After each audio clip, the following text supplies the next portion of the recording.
to your other points, we talked about the protesters, and then you talked about, what was the second program you were talking about? Oh, gangs. Pardon me, early onset. I have said since I became a police officer in 1983, David Cooper is a mentor to me and will always be a mentor to me. He's probably the reason I entered this vocation. But on one strategic matter, I think he made a mistake. And human beings can make mistakes. We are all feet of clay. He took the tack to suggest to the public of Madison that we had no gang problem. I was a practitioner in the field at that time. We had a gang problem back then too.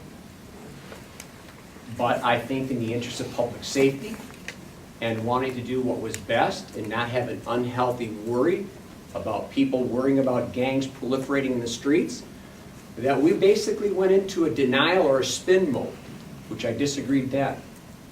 And the lessons, or my takeaway was that I'm not happy here leading the clarion call for all that is melancholy in Madison, but I also think that I have to acknowledge to you, without putting a sort of spin on things, that in any 12-step program it starts with, I've got a problem.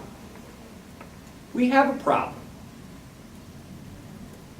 We have a problem. We have lots of problems about Madison, and one of the ones that can't be ignored, frankly, is the race and disparities issue. Some folks, as I've gone to forums, have said, gosh, Chief, you ever get tired of talking about it? I said, no, actually, probably not. We probably have to talk about it almost as if we would recite the Pledge of Allegiance so we don't get away from it. Because there were some very startling revelations in that. And I don't think that we should minimize, deny it, or rationalize it. Again, we've got to acknowledge the problem in order to make headway on it. And to that extent, do the police have a role? Absolutely. Are we complicit in the final statistics? Most assuredly. We are, after all, the gatekeepers to the criminal justice system. And I've always said, to that extent, when we have rogue cops behaving badly, and they've been adjudicated as such, or if we have systems in place that somehow or another have had a de facto impression or bottom line result, which leads to these disparate examples, as the chief, I have to be the first one to answer those questions. I have to ask of my own institution, what are we doing wrong to create these perverse outcomes? But most importantly, I have to go to those constituents who are most affected by saying it, I'm sorry. This was not intentional. This was not with a sense or measure of purpose, but it is what it is, and now we have to do everything in our power to try to effect some constructive change. We're committed to doing that. We want to do that. And please understand, some folks gave me, not some, a lot of folks gave me some healthy feedback. And the feedback was that I did a blog. I feel like I should be in Father O'Malley's confessional. I did a blog. How many Hail Marys was that going to get me? So I did a blog. But the only reason I authored a blog, the only reason this got started was when you called me out, Chief Mike Koval, and the word was demand. Number one, demand. You will leave our neighborhoods. You will take your occupying forces away. You allow us self-determination.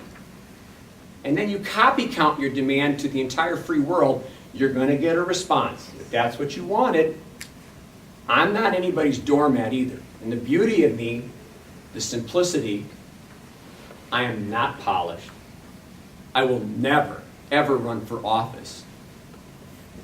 So I really don't care if at the end of the day I don't win Gallup poll numbers that put me up ahead of Mother Teresa. That's really not what keeps me awake at night. I lead with my chin. What's my benefit? What's my pro? My strength is my passion.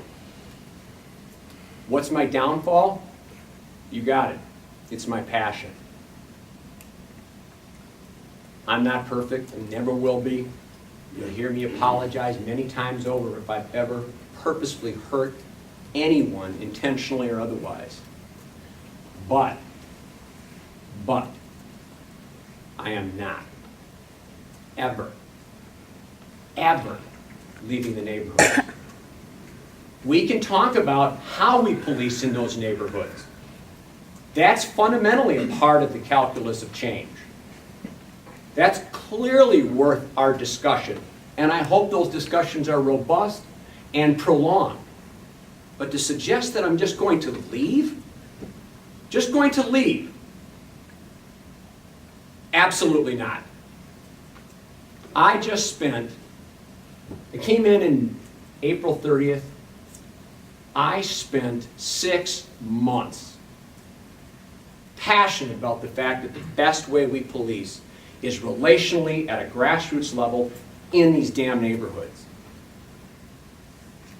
I lobbied 20 council people and a mayor who said that this was the most austere budget we had ever seen. Talks of layoffs, furloughs, cutbacks.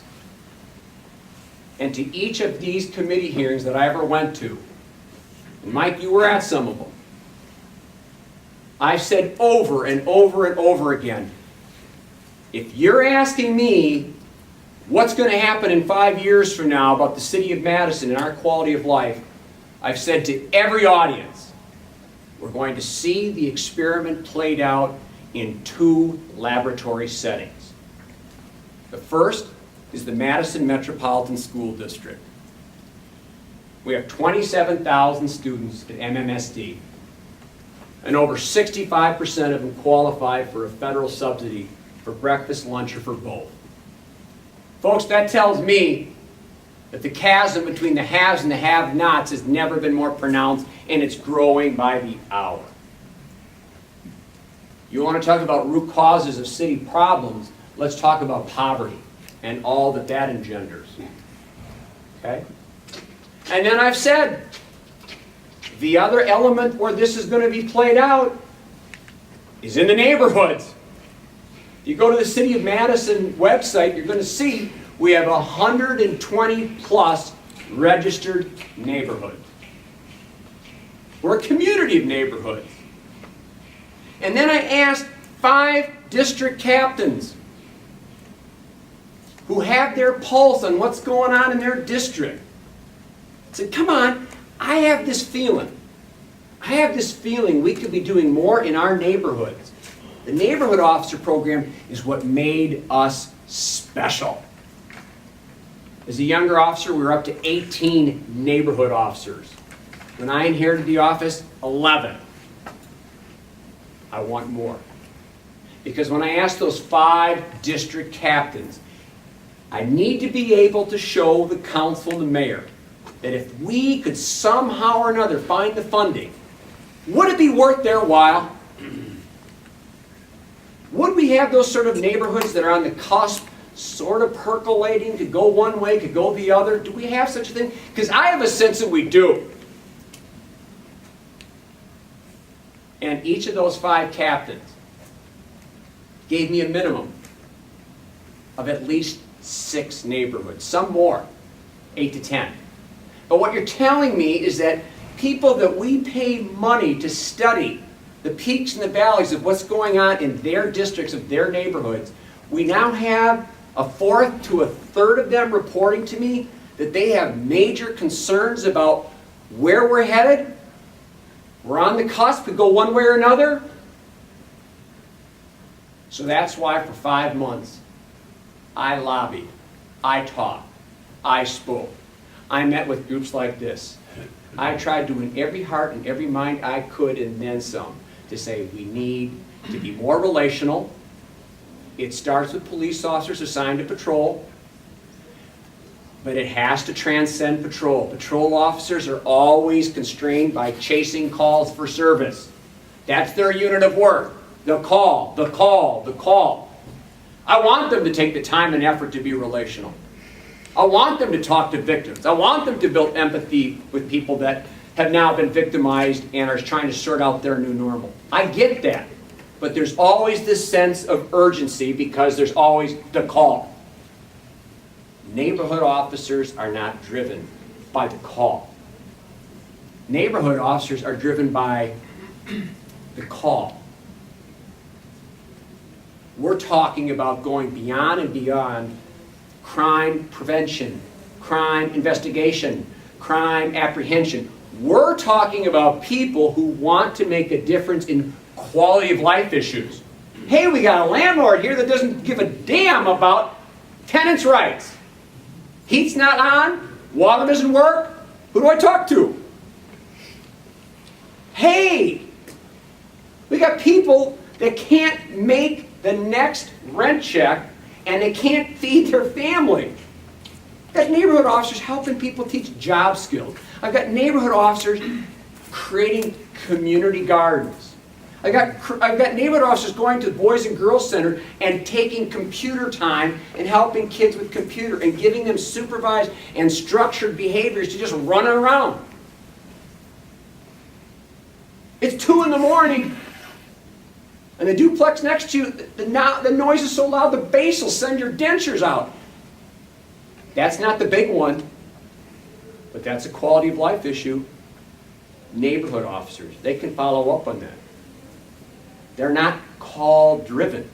I'll tell you what, once you have a community neighborhood officer, you know what the hardest thing about getting a community officer? Taking them away from the neighborhood. Jean Papalia, perfect case. She was my neighborhood, she was our neighborhood officer down in Willie Street. The point of the neighborhood officer is to get that neighborhood to what I understand some groups want is self-maintenance, self-fulfillment, self-actualization. I want that for every neighborhood. Some need a little more tender love and care than others.